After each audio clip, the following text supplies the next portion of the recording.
Hey guys, thanks for tuning in to another video on ForgottenWeapons.com. I'm Ian McCollum, and we are following up yesterday's video on the wz.96 Polish Beryl rifle with a video today on the Mini-Beryl, the carbine associated with the standard Beryl. So thanks to Woody's Weapons and Sienna Armory, we have this actual original, in fact very early production, factory Mini-Beryl. This is a registered post-1986 dealer sample machine gun. So it's not a parts kit build, and it is fully functional as it came out of the Radom factory. Now, the backstory on this guy basically starts with the Tantal, which was Poland's 5.45 rifle. If you're interested in all the details on this, check out my previous video on the Tantal or yesterday's video on the Beryl.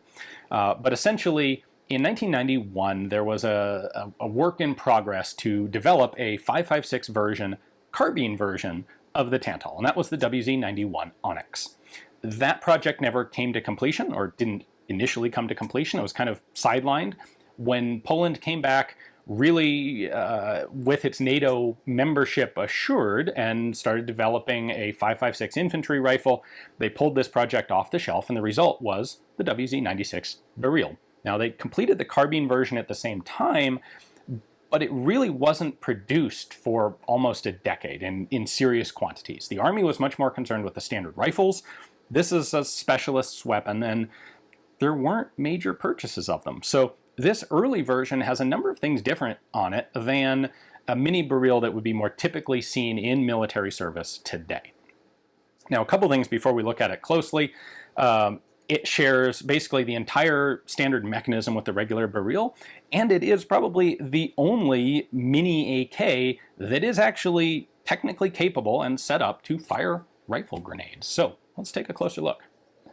Essentially, from basically the bolt handle backwards, the regular Beryl and the Mini-Beryl are completely identical. The fire control systems are the same, the receivers are the same, the stocks are the same. So we're kind of going to ignore all of that. If you're interested in the internal mechanics, again, take a look at yesterday's video on the full-size rifle. So here we can pretty much encompass all the stuff that changed. First off, note that the handguard is the same style as the regular Beryl, including the use of this sort of front hand stop ridge there, but it is of course shorter. Mini, full size. Note up here we have a little retaining wire around the muzzle device. That's to hold a rifle grenade on. It's not going to get held on there very long. This is and in fact, from what I've read, firing a rifle grenade off of a Mini-Beryl is a really basically a dumb idea that will change your perception of recoil, shall we say. But it can actually be done. Note that the little the dust cover retaining catch is still present on the Mini-Beryl because of those rifle grenades. Now, the front sight block is, of course, different than the standard. There is no provision for those tritium night sights that the standard Beryl has. Up here, where the standard Beryl has a lever to allow you to unlock and slide this handguard retaining plate forward, there's just not enough space to do that on this. Now, in the original Onyx in the early 90s, this disassembly required removing a screw. With the Mini-Beryl, they simplified that to just a captive pin. So we can pull that pin out, which then allows us to pull the retaining plate forward. We can then pull off the upper handguard. We can pull off the lower handguard, which does have a heat shield in it. And if you pull that forward, you can then actually take the gas tube off. Of course, we can't right now because there is a bolt carrier in it, but that's how disassembly works. Note that unlike the Tantal and Beryl, but unlike typical AKs, you can remove both handguards without having to field strip the rifle completely. All right, and then the biggest difference is the rear sight, of course. So what we have here, unlike the AKS-74U, the dust cover is just the same standard top cover. It comes off just like a regular AK. So that spring latch kind of is annoying there. So that comes off. The rear sight is a permanent part of the rear sight block here. It has a rail for attaching optics, but this is a very early production Mini-Beryl. Note here, 1998 production, and Mini-Beryl, that was added as an import mark, as was Poland, but Circle 11 factory code. very low early serial number. This rail was designed for Beryl-specific optics. Now, that would be changed later on. This would become a standard Picatinny rail.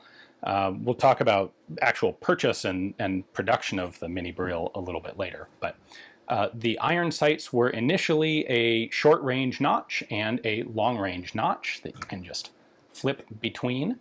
When the rail was improved, at the same time, they also made an interesting change to the rear sight and made the long-range part of the sight actually an aperture. So a short-range notch and a long-range aperture.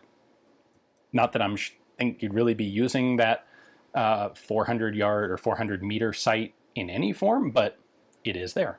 Now, I do apologize that, like yesterday's video, I don't have a proper magazine to show you. It would look essentially just like an AK, well, a black or translucent AK-74 magazine. I will point out they did actually manufacture a 20-round magazine for the Mini-Beryl. Not because there's any reason it can't use 30s, but just to have a more compact magazine to go along with the generally more compact layout of the whole gun. Shorty AKs like this really are specialist weapons. They're sort of intended to replace the submachine gun, but they've got a lot of blast. They typically are not particularly accurate because of the very short sight radius. And this is a good example of how they aren't generally made in anywhere near the quantity of the standard infantry rifle variations of AKs.